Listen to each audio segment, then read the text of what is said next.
And I was shocked. I looked around my public pool on this Wednesday afternoon, and I noticed that in a public swimming pool on a Wednesday afternoon, there are three kinds of people. I'm going to be honest here. Bit of honesty here. Three kinds of people in a public pool on a Wednesday afternoon. I've seen toddlers, right? Toddlers. Paedophile. And the mentally handicapped. Now I felt self-conscious. It's pretty obvious I am not a toddler.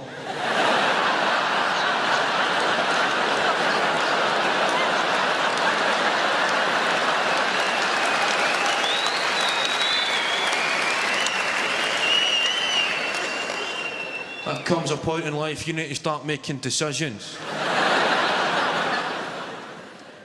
You need to think fast. You need to start taking your swimming gear down inside a Farm Foods bag to show you're not a pedo, you're just a bit mental.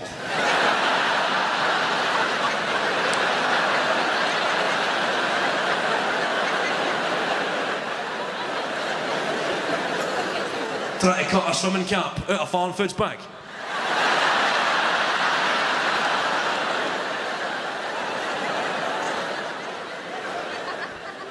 Because everybody that carries a Farm Foods bag has got a screw loose, isn't it? That is don't mean mentally handicapped, just a bit mad, right? That is the universal sign for do not approach me, the Farm Foods bag. I don't mean people with 3 or 4 Farm Foods bags, they've just been shopping in Farm Foods. It's that one single, solitary, slightly faded. This is my Farm Foods bag. There are many others like it, but this one is... I seen a guy with an inside-out Farm Foods bag. That is a statement of intent, isn't it? An inside-out Farm Foods bag. That's how I've got an obesity epidemic. Don't have the facilities. That's how I've got an obesity epidemic. If you've got a bit of a waist as well, it means you need to shop in shitholes. Now you walk in somewhere trendy, like Topshop for a pair of jeans. Somewhere trendier than that, maybe. River Island. Walk into River Island and the sales assistants that work in these places, some indie band freak show, they come bouncing across to serve you. Look at that kind of, hey man, yeah, woo! Telling you to chillax. Everybody just chillax, man. Anybody ever told you to chillax? They've took the word chill and the word relax and combined them to make, ironically, the most infuriating word there's ever been.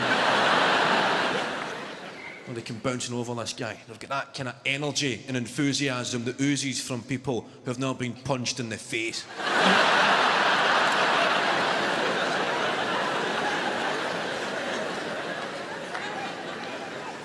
But you require this guy's assistance. You're in Topshop, they sell jeans. You're in Topshop, you need jeans. So I have to say, excuse me mate, can I try on these jeans please? And a 36-inch waist. And his enthusiasm.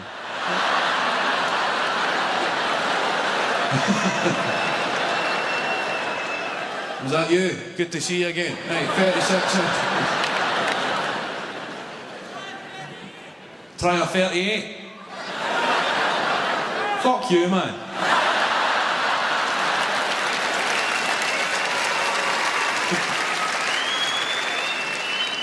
Ask the guy, try the jeans on, and a 38-inch waist. Good call, right?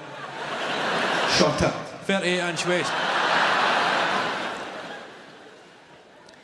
Regardless, 36, 38-inch waist. You say to the guy, can I try these jeans on?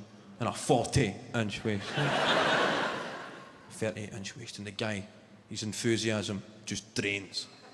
Right? And he looks at you, appalled. Well, that way you would look at somebody if they just took a shite in your kettle.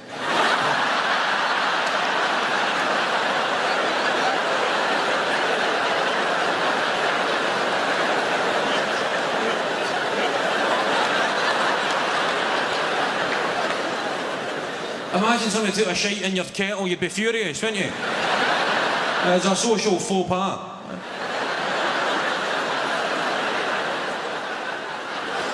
You just shite in the kettle.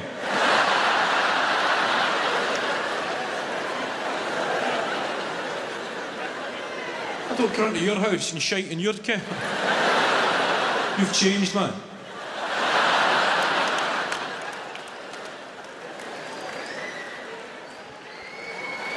Shiting in kettles. So I started shopping in proper shithole clothes shop. You don't get judged in a proper shithole clothes shop. I was in a place called Dunn's Stores. It's the hot new up-and-coming shithole clothes shop on the scene. Somewhere between Primark and shoplifting.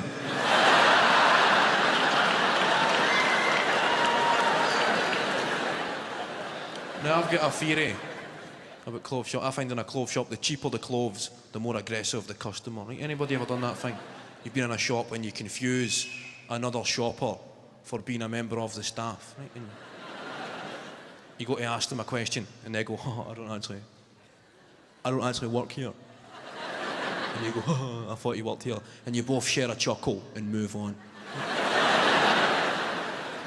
It's finished. However, in Dunn's Stores, it's no laughing matter. The cheaper the clothes, the more aggressive the customer, right? Tensions run through the roof in these kind of places.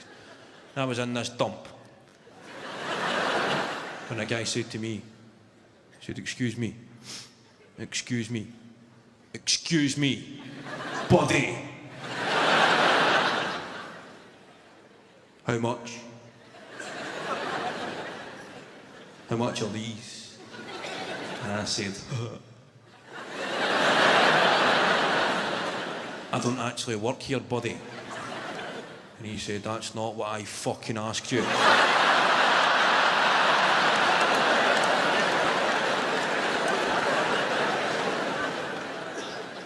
Done.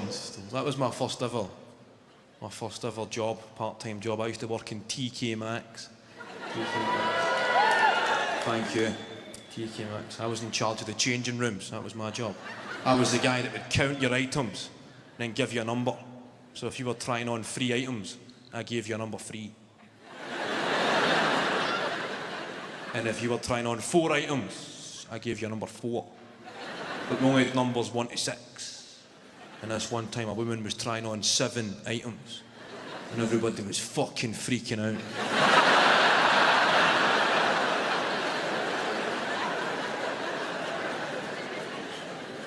I said, calm ourselves, yeah, let's just calm ourselves. Give me the 6. Give me the 1. Problem solved. I was watching a programme about children from the opposite end of the social spectrum. A programme called My Super Sweet 16th. Anybody seen this? Don't get too excited, it's quite shite.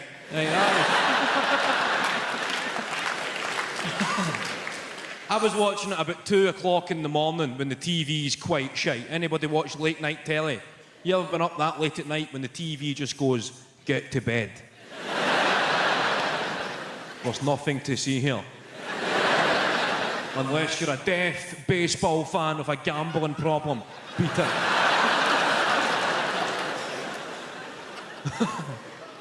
Does anybody watch these late night Channel 5 phone-in quiz shows? Anybody seen these, like Quiz Mania and The Cash Vault? It's just robbing drunk people.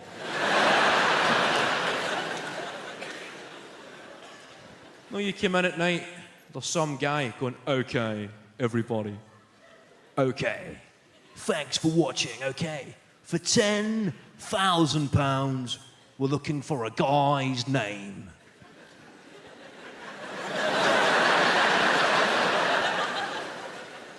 You come home steaming, I know a guy's name.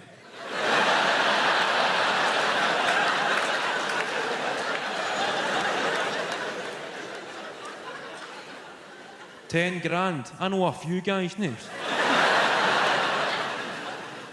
Watching this Super Sweet 16th. What it is, it's these millionaire parents and they've given their 15-year-old kids a budget to spend on their 16th birthday party. This one young guy, his dad gave him £200,000, right, as a budget to spend on his 16th birthday party. I'm watching this, thinking, if my dad had given me £200,000 to spend on my 16th birthday party, I would be dead.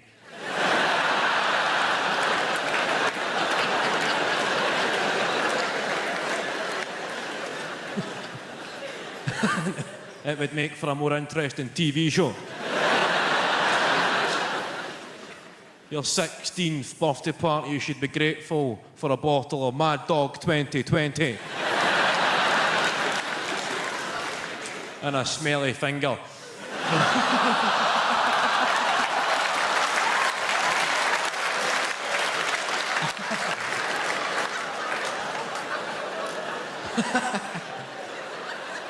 Bad time for that hand gesture there, sir.